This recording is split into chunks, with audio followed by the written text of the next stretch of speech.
seats, you can sit.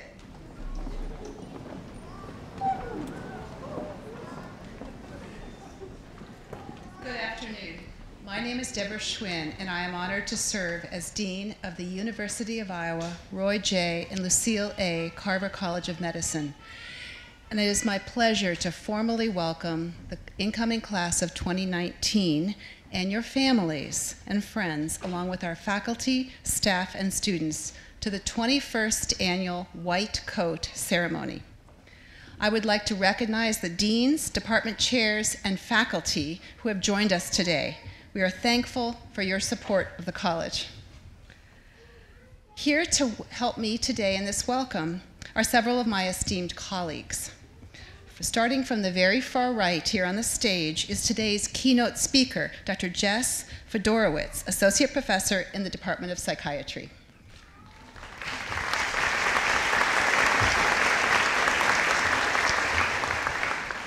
Next, we have Dr. Chris Cooper, Associate Dean for Student Affairs and Curriculum in the College of Medicine and Professor of Urology.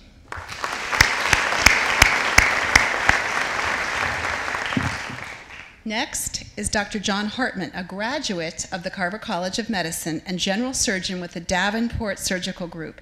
He is the 166th president of the Iowa Medical Society.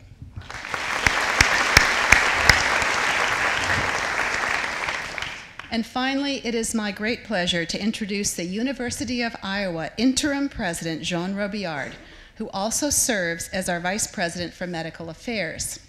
A pediatric nephrologist whose work focuses on the developmental physiology of the kidney, Dr. Robillard is a native of Montreal and earned his bachelor's and medical degrees from the University of Montreal prior to joining the University of Iowa Department of Pediatrics in 1976.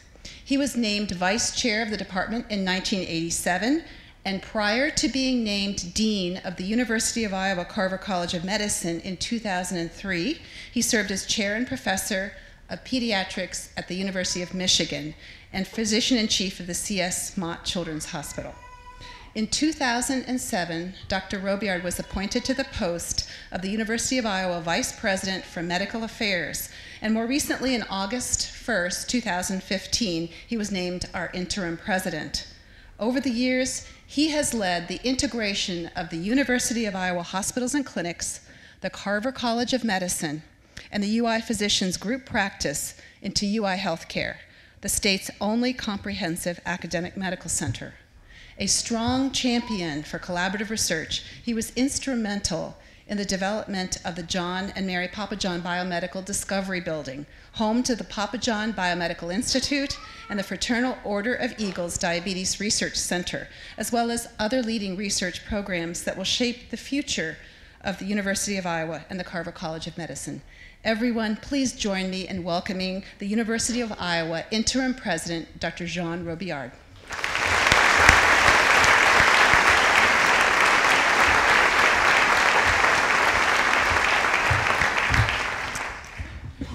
Everybody should be smiling, and they are, by the way, as well as the people in the audience. It's really, I'm really delighted to welcome all of you to the University of Iowa today and to the Carver College of Medicine. You will enter probably the most significant new phase of your education and professional career. And I can tell you probably the most exciting phase of your life, and it will continue to be exciting for the rest of your life. I want also to take this opportunity to congratulate you for the incredible commitment you are making to professional study and for the role you will play in expanded knowledge and new discovery. Today, you are really taking a major step toward your life purpose, and it's really a special honor for me to join you, not only to congratulate you, but also to share the excitement of this probably most important chapter of your life. And I'm fortunate and quite pleased to join you today as interim president of the University of Iowa. Of course, I've been here many times to this ceremony each year in my role of vice president for medical affairs. But today I'm here to represent the overall leadership of the university as we're about to embark really on a new era for this great institution. you will have a new president, and I'm pleased about this, will be named around September the 3rd. By the way, I was also chair of the search committee, and I have really an incentive to find a new president rapidly. Then in the coming year, as you engage in your medical study and clinical training, you will also be quite privileged to be part of a university that will rise to even greater heights. As the new president comes on board in less than a month, Iowa will become an even more prominent center of collaboration and innovation. A university more and more known as a place where we dream and where you dream, aspire to even greater heights and achieve unmatched excellence. And it's thrilling to me that you are not just a part, but an essential part of this exciting new chapter in the University of Iowa history.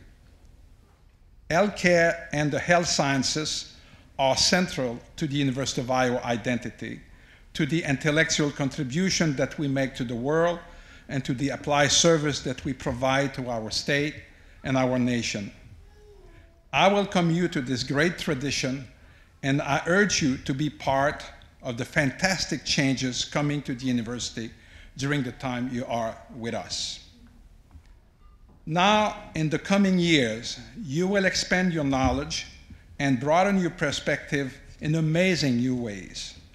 It is in this bold and creative environment where you will have an experience of a lifetime, where you will transform your thinking and own your clinical skills, and where you will learn from the best and at the same time contribute your own knowledge to the advancement of medicine.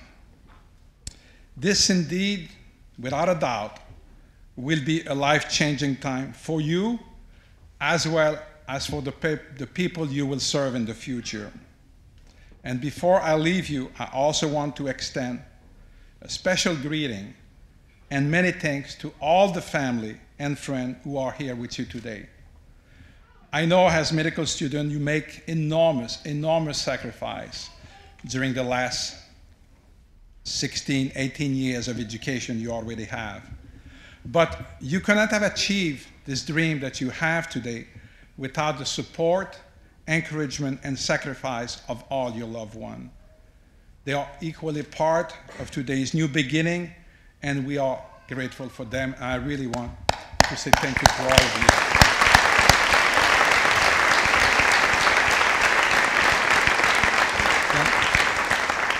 Then once again, congratulations. Thank you for being part of this great university. Have a great weekend, and we will see you Monday.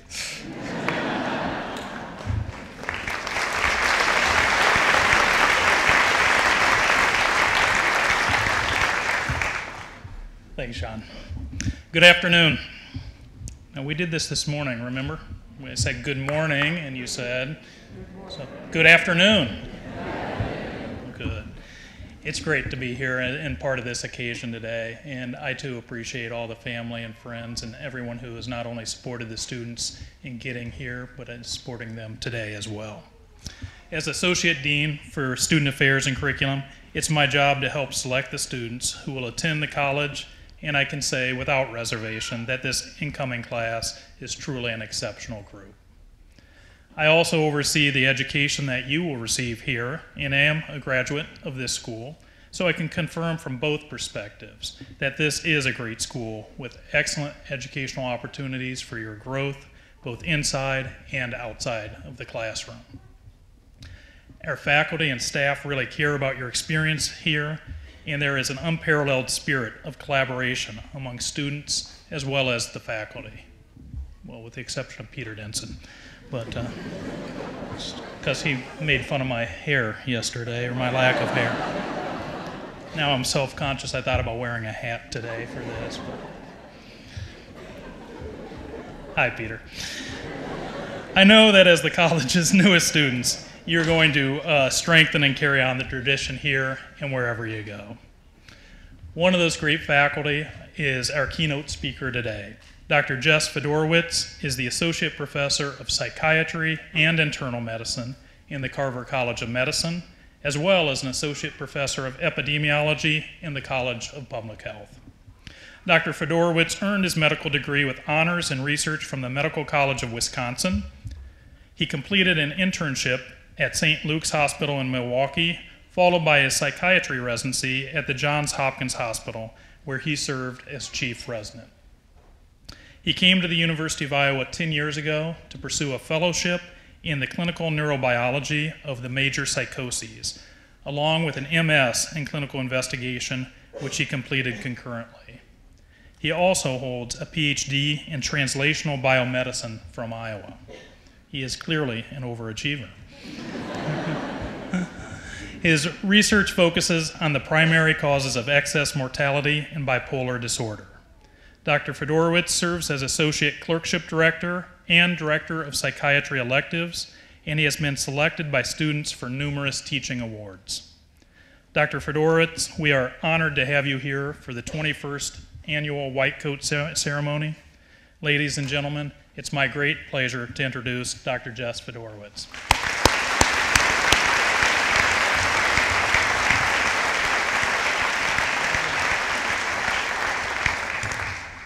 Thanks, everyone.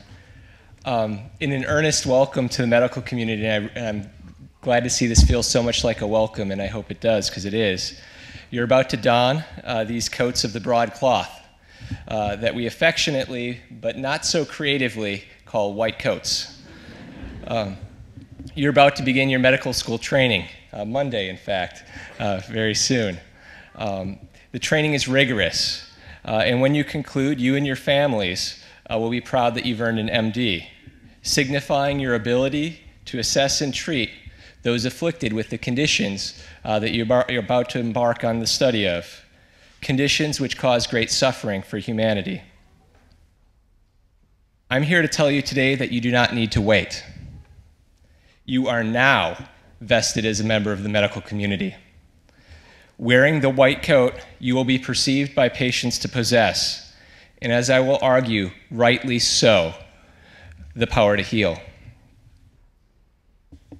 You may think that you've not yet begun your training, apart from perhaps cracking the anatomy text to write your name in the cover, or maybe the first page, or anxiously rifling through the pages to see how much you'll have to memorize in the next month or two. Today, I no longer recall the precise position of the ligaments that are beneath the palmar carpal ligament. Yet, I've tended to the medical needs of those who have cut these flexor tendons. Don't worry, colleagues who still recall repair them.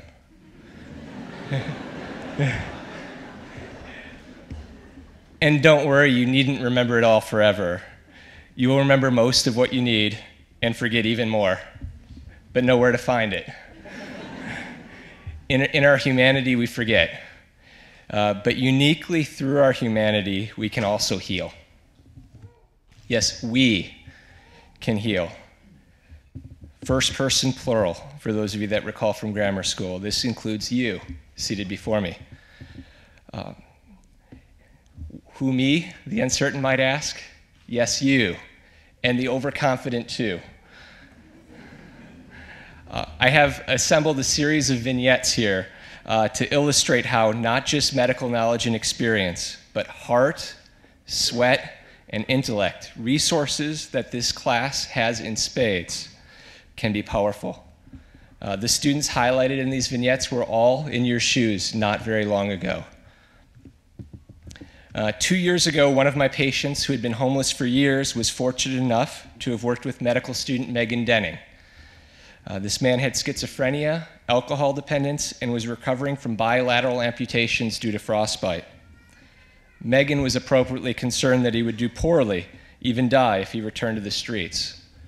So, Megan did some detective work, and after pursuing multiple leads, found his mother in Ohio, whom he had had no contact with for years and was uncertain about her whereabouts. She was also uncertain about his whereabouts. Having recently remarried and relocated, his mother expressed interest in taking him into her new home and in assisting him in his recovery with follow-up care. Megan's extra effort made a huge difference in the life of this patient whose prognosis was otherwise frighteningly bleak. I recently spoke to this former patient and his mother, actually recently being this morning, in preparation for this talk. They were together, and he's in good health, and she said he's doing wonderfully in his new setting. Kaija Weldon, another one of your colleagues, worked with a patient who was emaciated. He had lost 100 pounds in the last year, 50 of it in the last month. He had been diagnosed at an outside hospital with an inflammatory bowel disease, but the clinical picture didn't quite fit.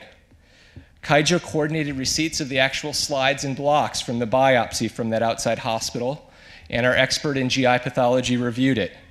And on reviewing these specimens and in coordination with gastroenterology, this diagnosis was ruled out. It was not the appropriate diagnosis, which was a critical first step in his care, getting the right diagnosis. Andrea Huang worked with another homeless gentleman with major depression, chronic pain, and antisocial personality disorder. He was badly in need of a limb amputation, which he'd been refusing for months, and because of that ended up on our service. He was irritable, angry, antagonistic, and the behaviors from this strained his relationships with his family and caregivers. Andrea took ownership of his care from day one. She spent much time listening to him. To him, she conveyed an appreciation of him and an understanding of his situation. She also, behind the scenes, worked diligently to address all sorts of medical issues that you could imagine with a limb that's staying on for too long. Contacting consultants, she arranged an educational meeting with him and the surgery team, followed up on labs and numerous studies. He ultimately adhered to the recommendations, his mood and pain control improved, and he ultimately accepted the recommendations of surgery, in no small part due to Andrea's work. Ernesto Medina worked with a single homeless male, not much older than most of this incoming class, who presented following a suicide attempt by overdose. He had almost no supports. He also had a history of violence and drug abuse. He also had very low frustration tolerance and pretty poor coping skills. And during the hospitalization, one of his coping skills was making threats, and he made several threats against staff if he didn't immediately receive things that he was asking for. Ernesto set limits on these behaviors warmly and firmly, and simultaneously engaged him in treatment. He also discussed about how the frustrations about things in the hospital and how he was managing them may apply to other issues in his life, and discussed alternate ways of coping. The young man initially, who was refusing further treatment, ultimately ended up agreeing to seek help in a residential substance abuse program. The man, though, was concerned about going there because he had one set of clothes. Ernesto talked with the team about whether it would be appropriate to go to the thrift store and buy these clothes. And indeed, he purchased clothes for this man so that he could more comfortably and respectfully begin the next step of his recovery, which, as you might anticipate, proved to be quite rocky. Justin Moser worked with a middle-aged woman who presented to my service with mania. She was speaking very rapidly, was uninterruptible, and was very disorganized, rendering interview nearly impossible. Beyond this difficulty, communicating her treatment was challenging on a variety of levels. She presented on 5 psychotropic meds, 2 of which were controlled substance, 1 of which was a stimulant and could even cause the mania. She also had a severe rash that was likely a medication side effect, and anemia and unexplained vaginal bleeding. Student Dr. Moser worked closely with her family, and consultants in dermatology and gynecology to address each of these issues. He also coordinated care with outside providers and arranged follow-up with a more suitable provider. But the desired and nearby provider had listed her as unable to return to treatment because of repeated no-shows. So he worked with the family to make arrangements for them to get the appointments and to take her to the appointments, and it provided a second chance for her to return for care in that clinic. These feats have not all been accomplished by more senior medical students. Jane Persons, who has deferred Carver College of Medicine matriculation until next year to complete her PhD in epidemiology, worked with me on behalf of an elderly male with dementia who was admitted from a nursing facility. On admission, we were informed that he had no family. But during rounds one morning, this gentleman made mention of having a son, but in his impaired state, could provide almost no details and certainly didn't know about his whereabouts. Through internet searches, Jane discovered that he indeed had a living son who was on probation. She contacted the Department of Corrections, who could not provide his contact information, But relaying a message through his probation officer, we were ultimately able to find his son and reunite them. His son proved helpful in providing additional history, as well as in assisting with arrangements for follow-up care, and both the father and son were delighted to be reunited. Lest these stories intimidate you, even relatively simple interventions can make a real difference. Eric Tyler worked with a 59-year-old man who was on long-term warfarin, years, a blood-thinning medicine with food and drug interactions with potentially dangerous side effects. Eric could not identify an indication for long-term warfarin, and through acquiring records from an outside hospital and in consultation with hematology, indeed confirmed that only a 6-month course was indicated, a course that had been well exceeded. Through Eric's attention to this detail, we were able to get the patient off an unnecessary and potentially dangerous medication. The point of these stories is to inspire you not to underestimate the skills you have right now and what you can give right now in your professional role. There is no need to wait to serve humanity. As a third-year student on my internal medicine clerkship, I too found what was missed with one of my patients.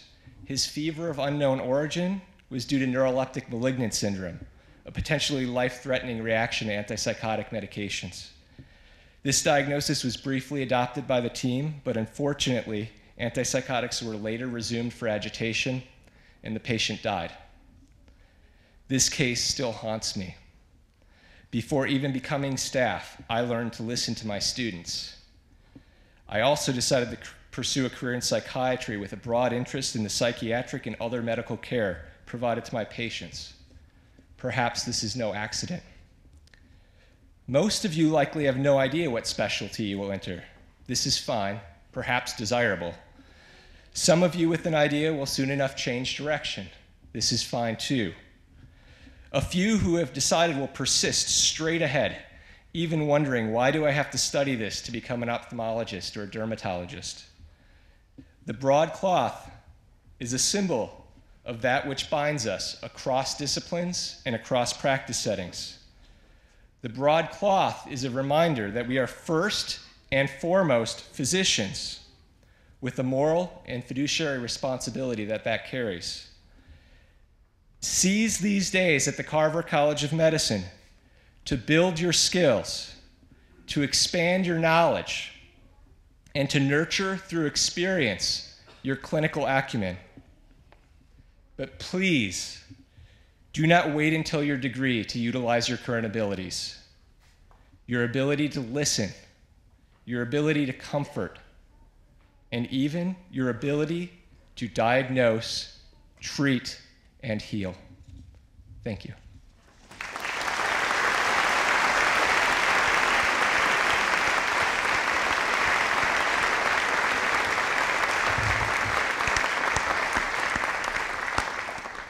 Yes, that was terrific. As a token of our appreciation for your coming and being the keynote speaker today, and to commemorate you being here, we have got you a clock with your name and the date engraved in it. So thank you very much. That was really wonderful.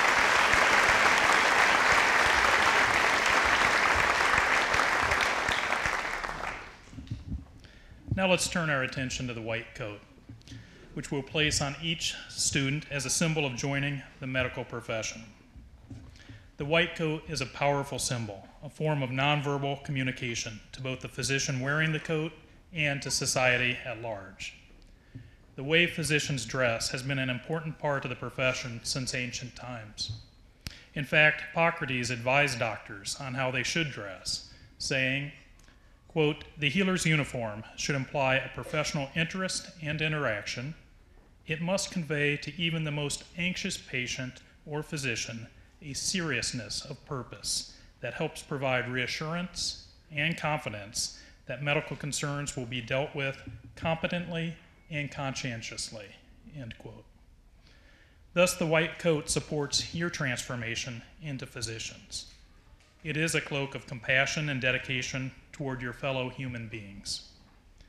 Today, we will introduce the students by membership in their learning community. The learning communities are designed to allow students to support and help one another and provide more opportunities for leadership and service learning activities across all 4 years of medical school.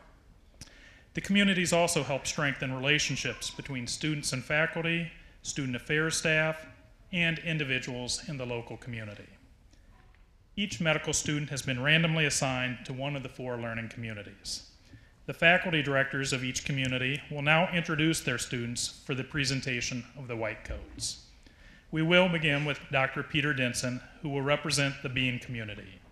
As he reads the names, Dean Schwinn and I will bestow the white coats, and Interim President Robillard, Dr. Hartman, and Dr. Fedorowicz will offer their congratulations. Peter Denson, please come forward. I'd also like to ask the first row of students to please come forward to receive their white coats.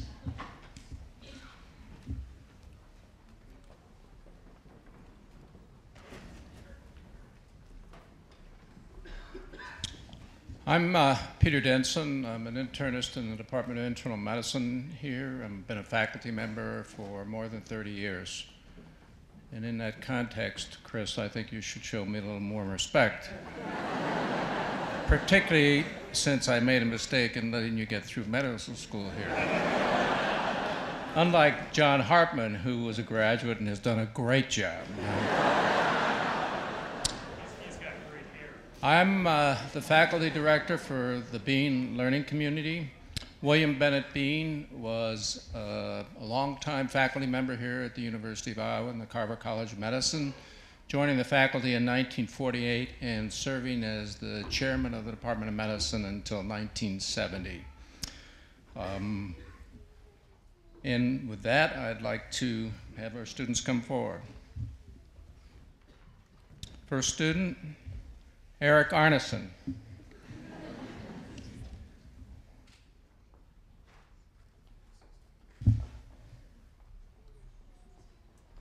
Samantha Ost. Congratulations. Matthew Becker. It's okay, Matthew, keep your card.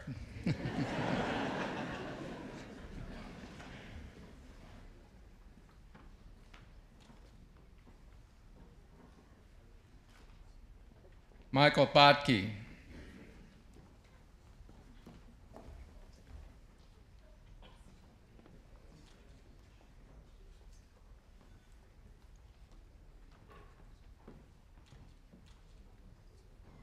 Drake Bozek.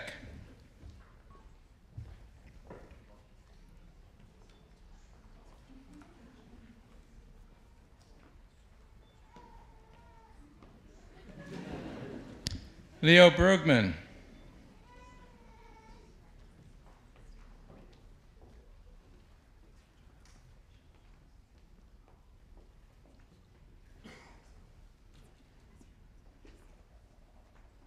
Keely Burke.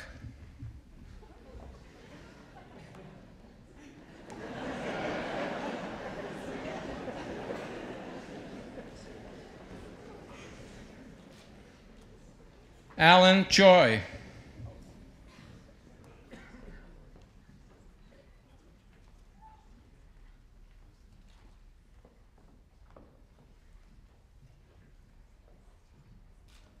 Jan Chu.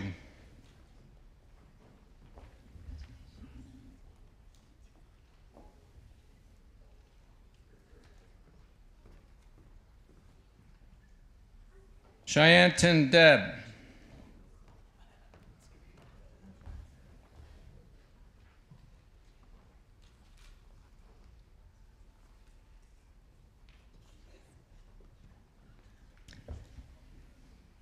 Allison Freilich.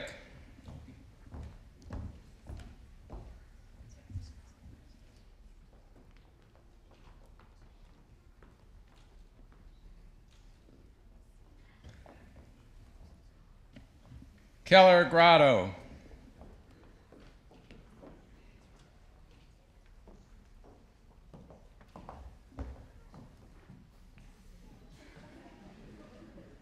Good job, Chris.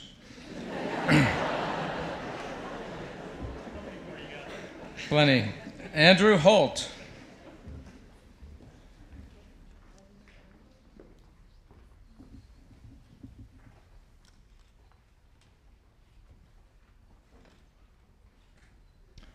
Shermaine Hung.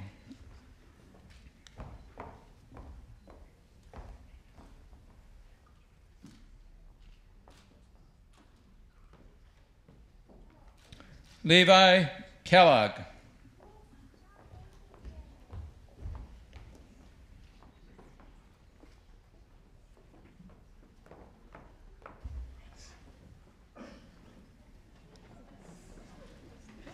It looks like you've been taking lessons from Chris. Tanzi Khan.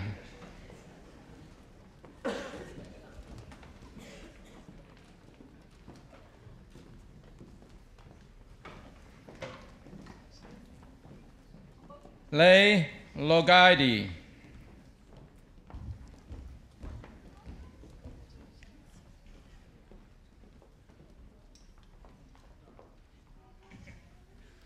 Eric Lee.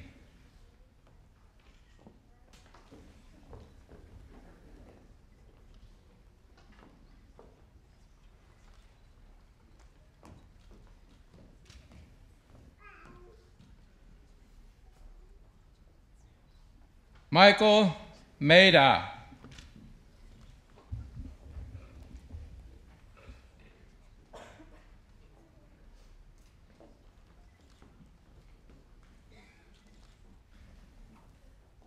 Natalie Manhika.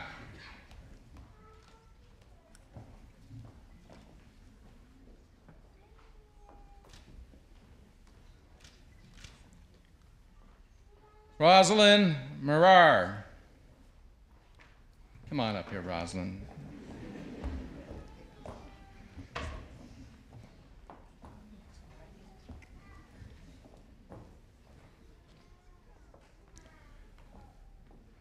Anthony Marinkovich.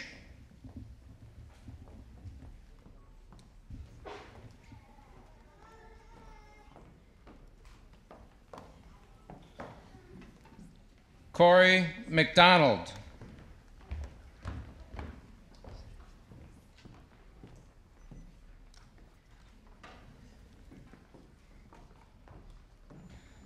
Chelsea Meyer.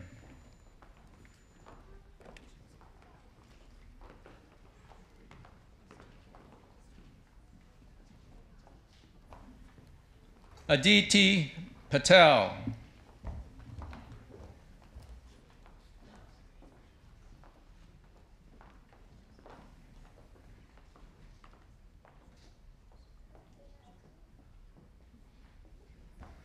David Reif.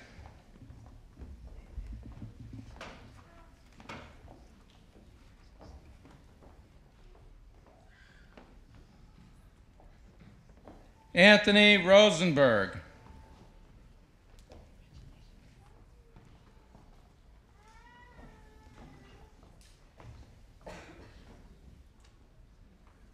Ashley Schumacher.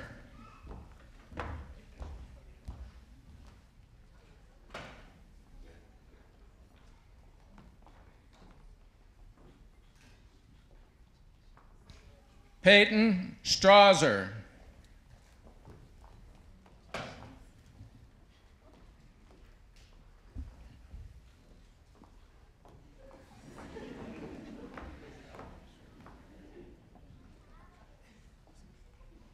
Jessica Waters.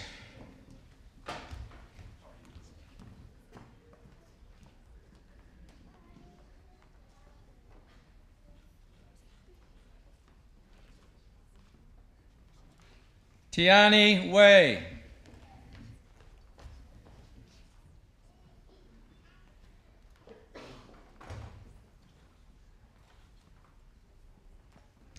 Emily Weig.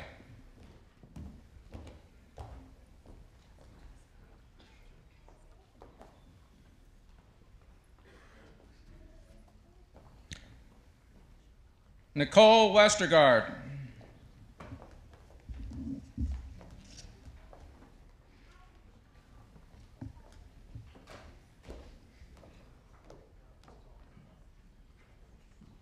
Emily White. Mr. Calling. Thank you.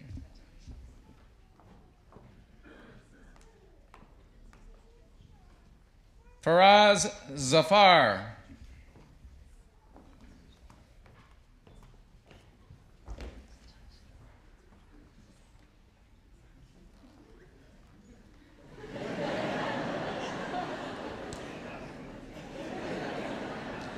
Genesis Zamora.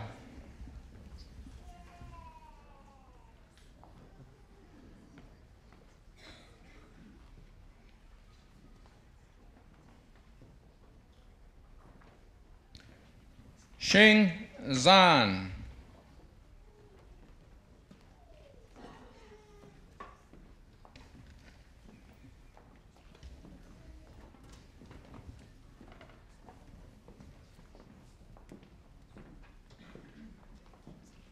Sarah Ziegenhorn.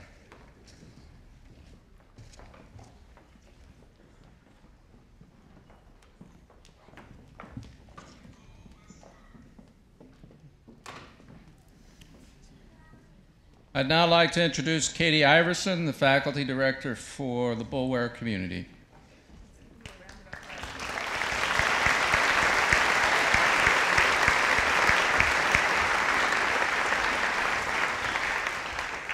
Good afternoon. My name is Katie Iverson, and I'm an assistant professor in the Department of Physician Assistant Studies and Services, as well as the faculty director for the Lois Bulwer Learning Community. Our community was named after Dr. Lois Bulwer, who was one of only 6 female graduates of the class of 1937. After a long career as the assistant director of the university's Student Health Service, she found herself compelled to help improve patient-physician communications and establish the nation's first hospital patient advocacy program here at Iowa. Then after a second attempt to retire, Dr. Bulwer found another new mission to create a space for family members of patients undergoing surgery. Thus opened the Day of Surgery Lounge, which now bears her name, that is staffed with people who are able to provide information regarding surgery specifics and updates from the operating rooms. Our community prides itself in carrying on her tradition of lifetime devoted to delivering excellent, compassionate health care with a human touch. And now I'd like to welcome and present to you the newest members of the Lois Bulwer Learning Community.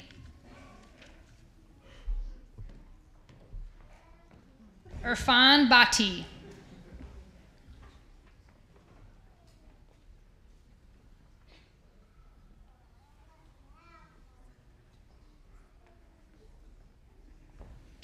Kimberly Burkhart.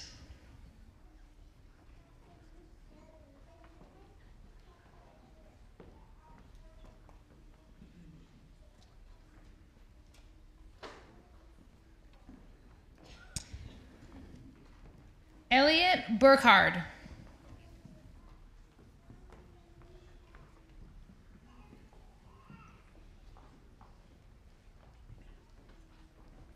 Christine Den.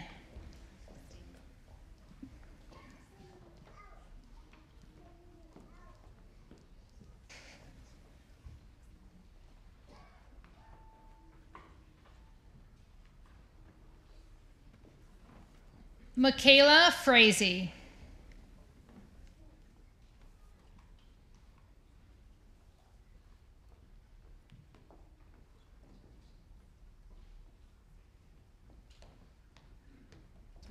Petra Hahn.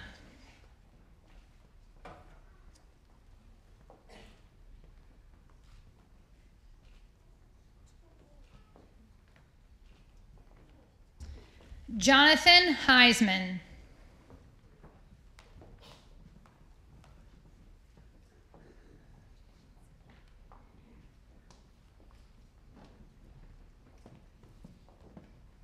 Mackenzie Hines.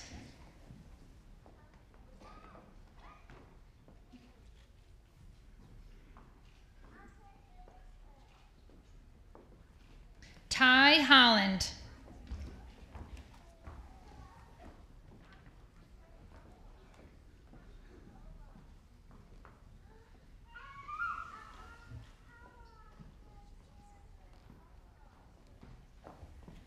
Lucille Howard.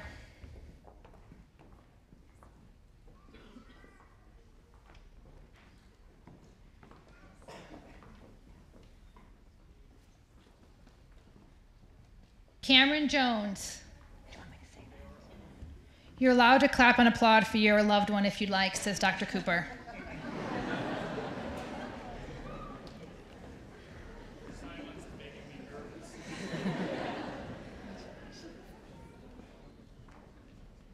Amber Kazi. That's right.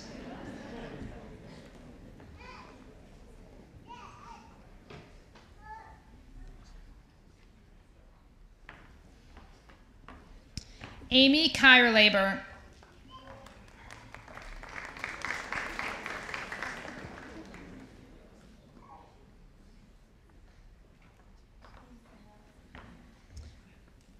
Sean Kennedy.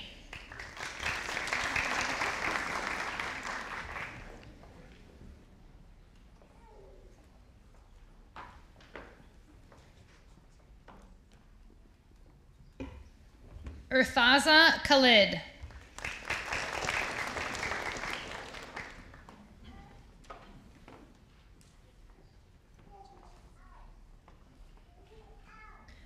Mohammed Katab.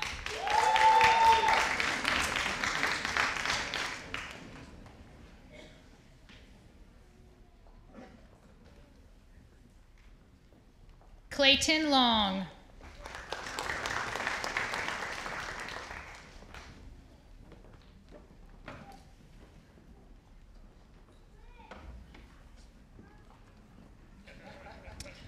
Morton Makar.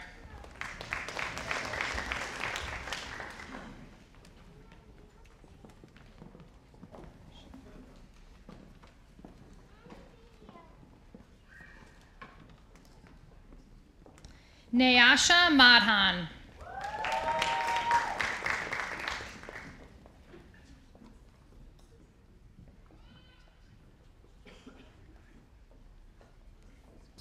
Laura Marquez Losa.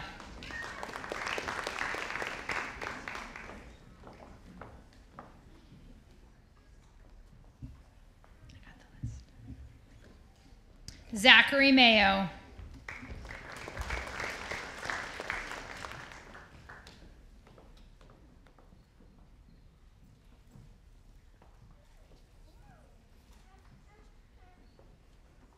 Nicole Morrow.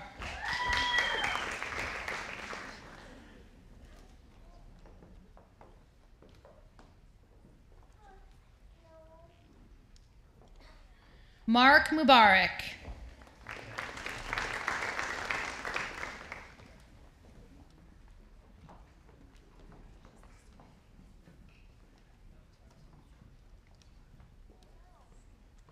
Stephanie Nakata.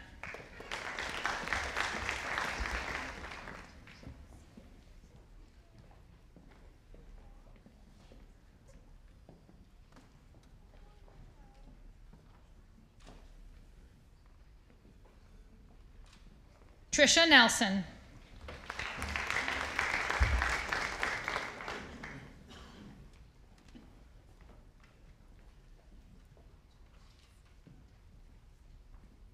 Mackenzie Noonan.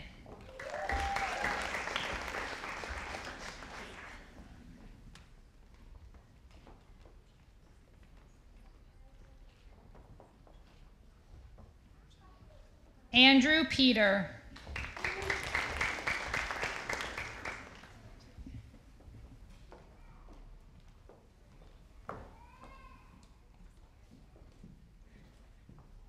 Aaron Renfrew.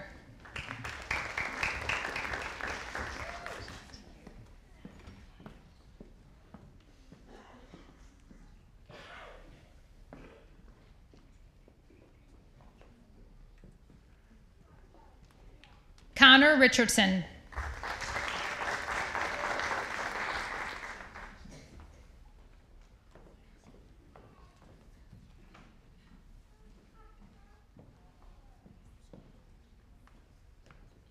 Edward Rojas.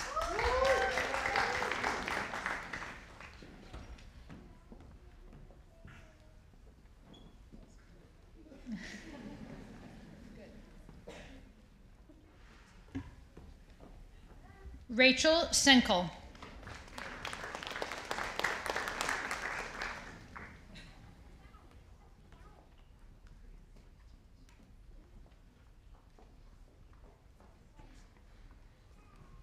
Eric Sung.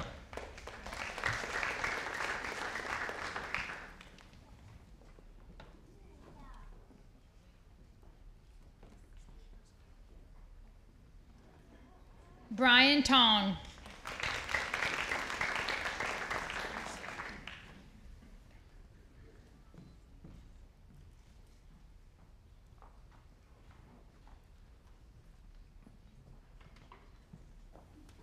Justin Vaverka.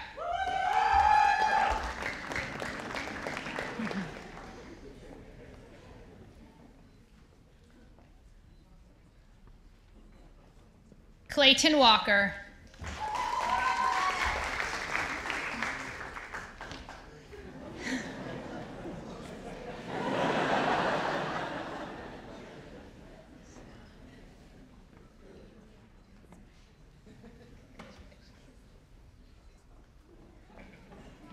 Alice Yee.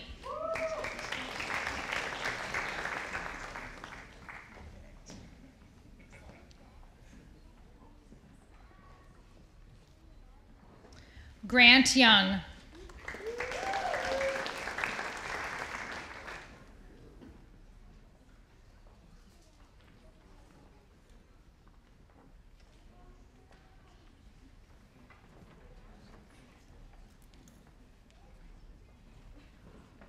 Sonam Zari.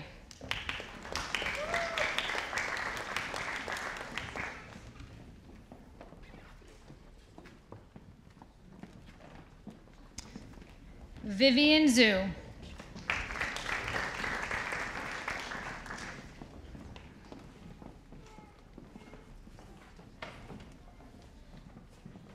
I'd like to now introduce Dr. David Swanson, who's the Community Director of the Flax Community.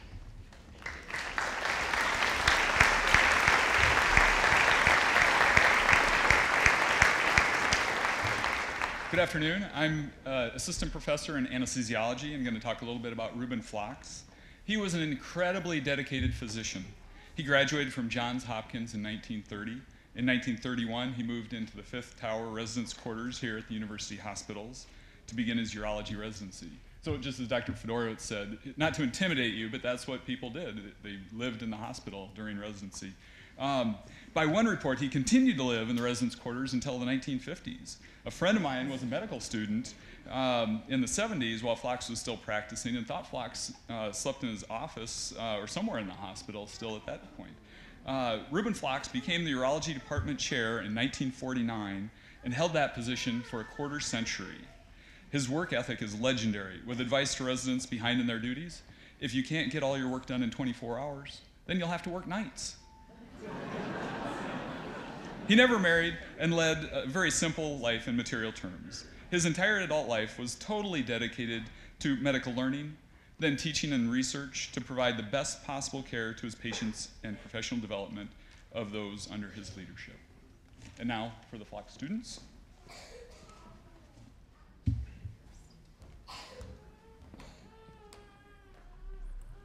Maria Arl Raja.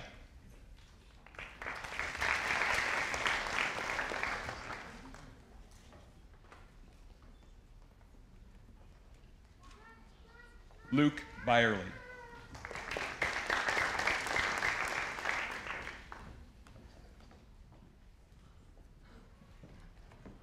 Christina Damish.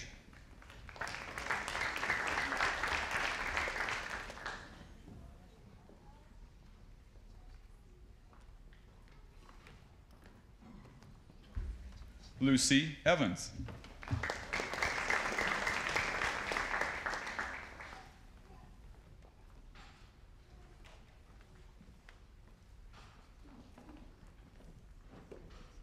Cameron Foreman.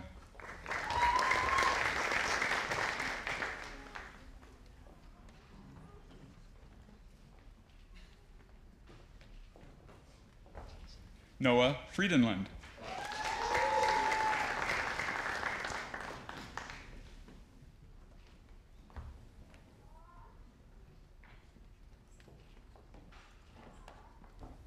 Ellen Gardner.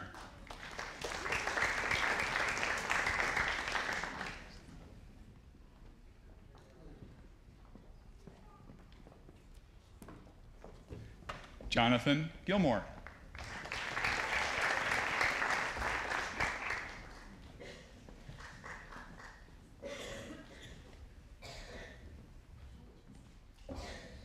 Eleanor Ginn.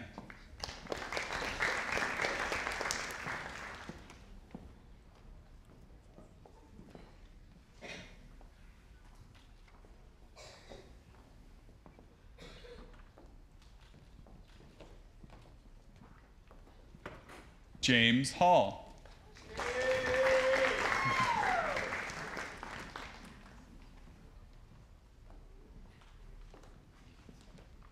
Sarah Holleran.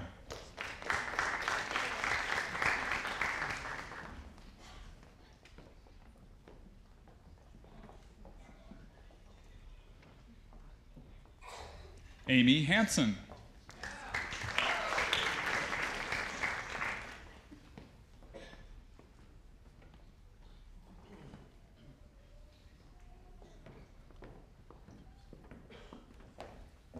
Caitlin Harrington.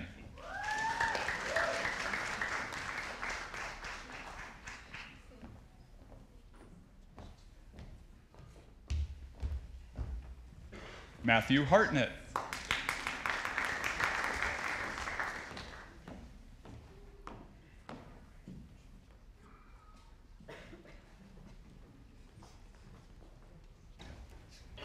Robert Humble.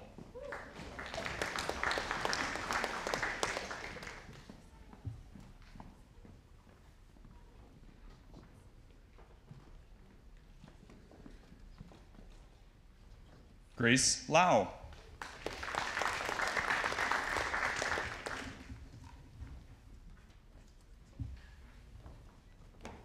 Ho Han Lin.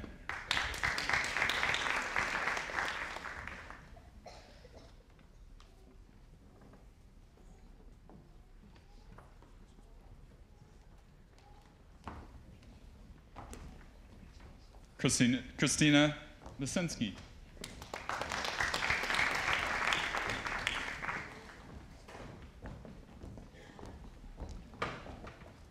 Marissa Martin.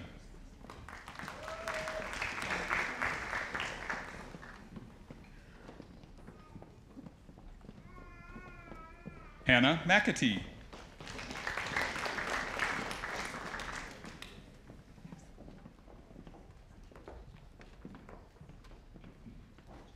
Emily Nemeth.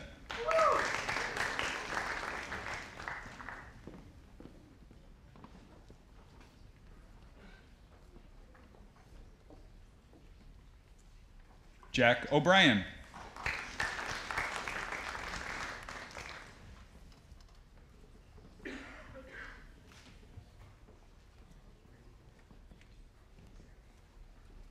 Nicholas Parker.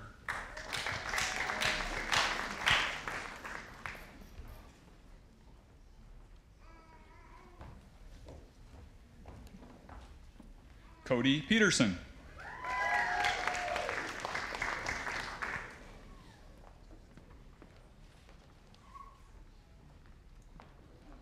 Haley Reist.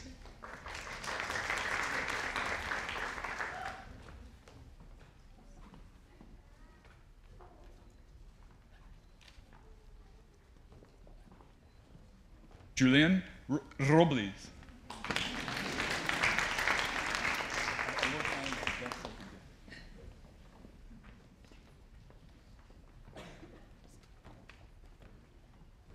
Philip Ryan.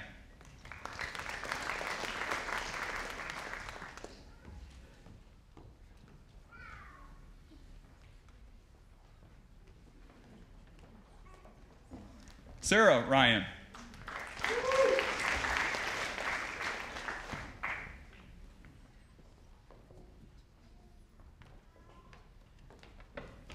Kelsey Sidoris.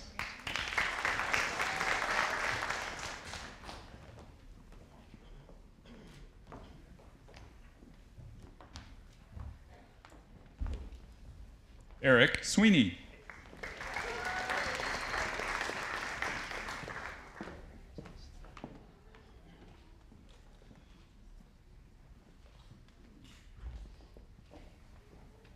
Rachel Ulrich.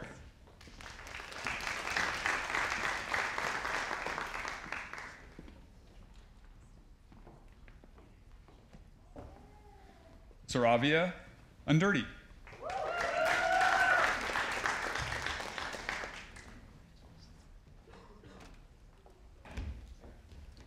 Alexander Volkmar.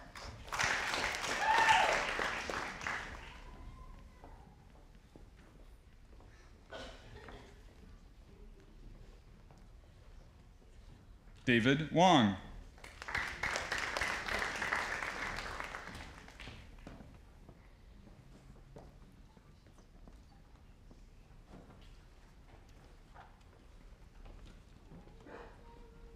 Robert Wanzik.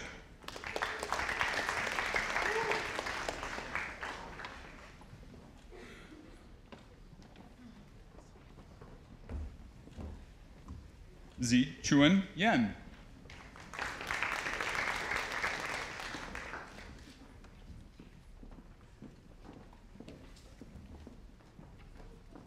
Connor Young.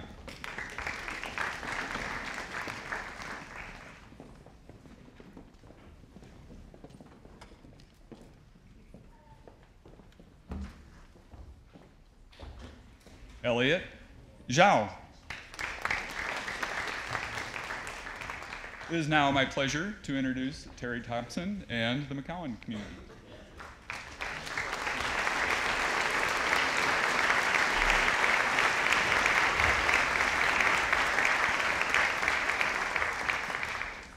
Good afternoon. I'm an associate professor in the Department of Neurology. Welcome. And just a few words about our community. So we're named after Dr. Jeannie McCowan. She was among the first women to enroll in and graduate from what was then known as the University of Iowa Medical Department in the 1870s. She attended medical school at a time when most medical schools did not even accept women, and she received her degree in 1876. She was widely respected and active leader in the state and national professional organizations, and she was actually a founder of the Iowa State Society of Medical Women. She promoted numerous projects that supported children, women, and institutionalized persons. The McCowan community continues that commitment to community service with our dedication to supporting the mission of the Domestic Violence Intervention Program, and among other projects. And now I'd like to welcome the newest members of the McCowan community.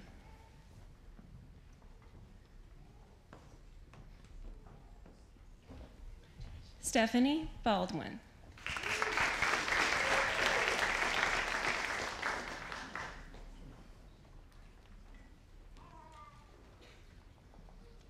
Morgan Birch.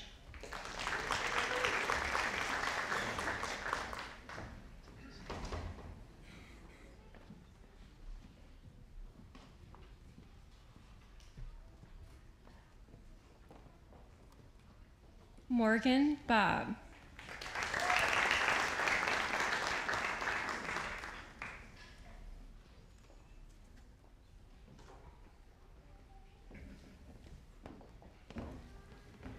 Scarlett Chow.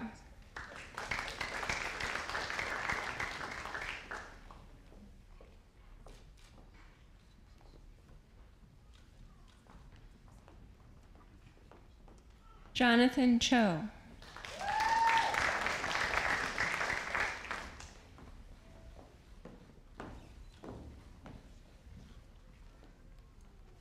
Nicholas Dimenstein.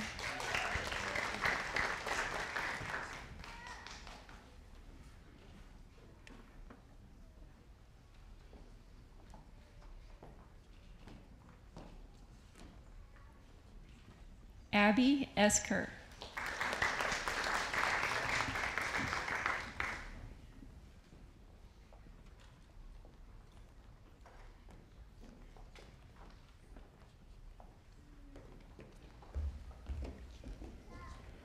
Nicholas Fleege.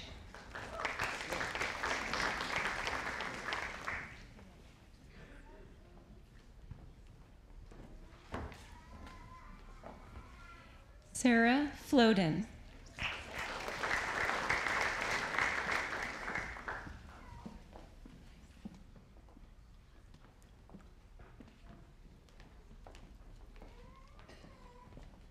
Claire Hanna.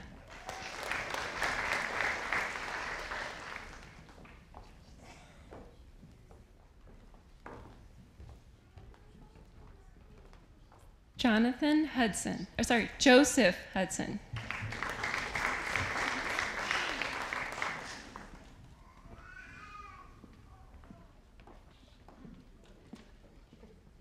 Amelia Hurst.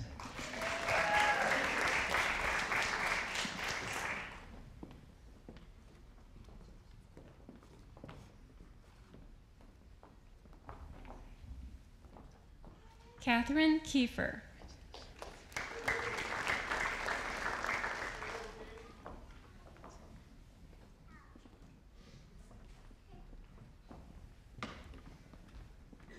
Johnny Kenyon.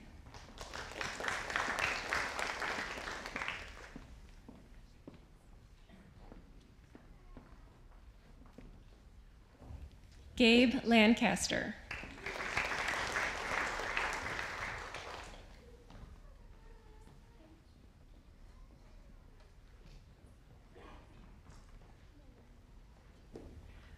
Ryan Lechtenberg.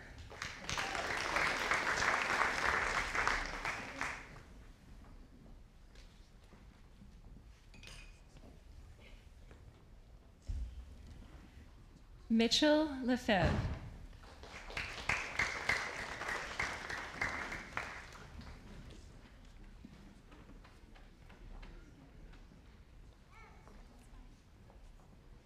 Irisa Mahapan.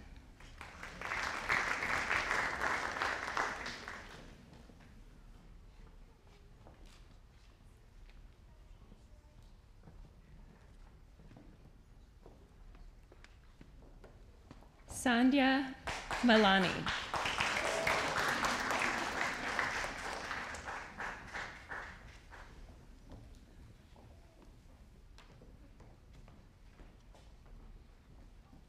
Mateen Manshadi.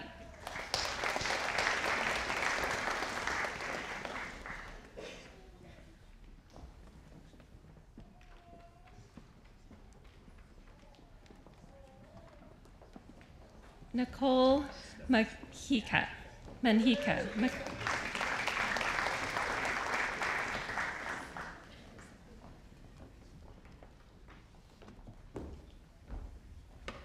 Tuan Nguyen.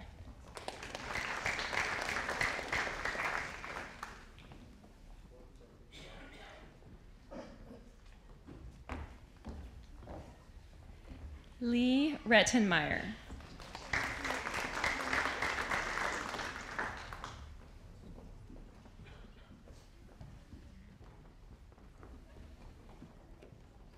Dylan Rivera.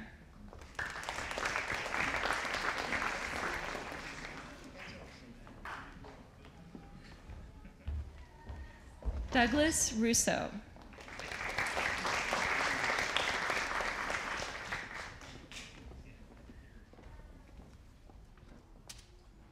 Kelsey Sheets.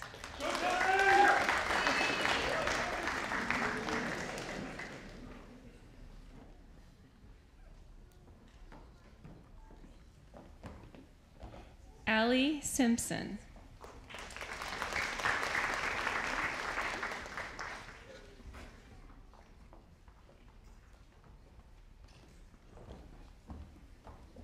Ushwin Subramani.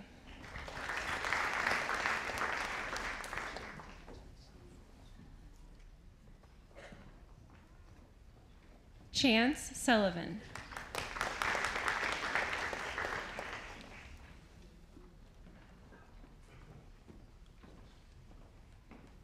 Hannah Trembath.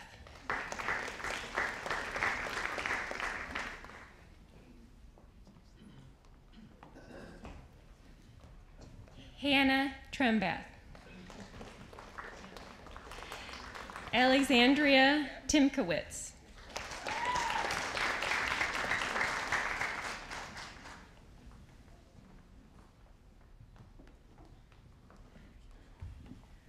Wyatt Vandervoot.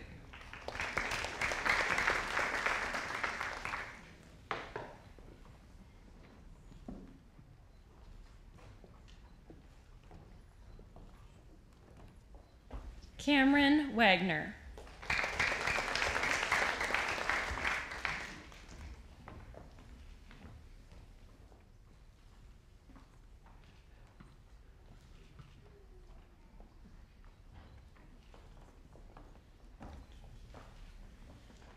Megan Warnicki.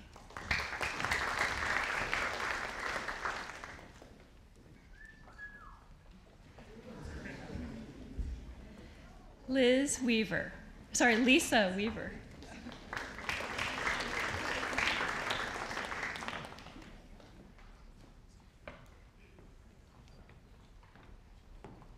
Sean Weegan.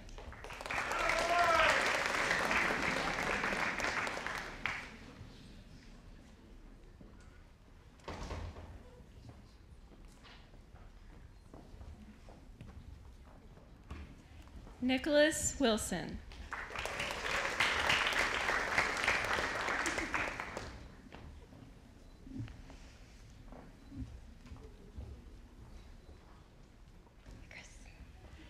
Christopher Winters.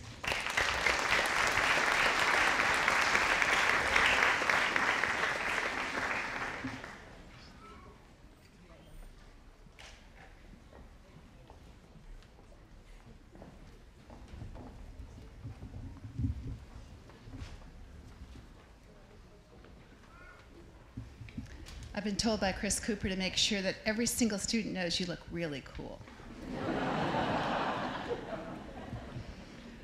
All right, here's the serious part of our program today. There is no greater societal duty than the one that a physician accepts. Physicians hold a unique knowledge that requires years of patient study and consistent desire for continued education. When you decided to become a physician, you made a promise to practice the art and science of medicine with faith and truth. And you have agreed to accept the duty of helping your fellow human beings. This is not a promise to be taken lightly. Whether we make a difference one patient at a time, or whether through research we help numerous patients, we must always remember that promise. The Hippocratic Oath, named for the father of modern medicine, was created to emphasize the promise you have made. Our college has been celebrating this oath since our first white coat ceremony in 1995. To the students, I urge you to think about the true meaning of this oath as you join me in taking these vows. Students, please stand now and join me in reciting the Hippocratic Oath.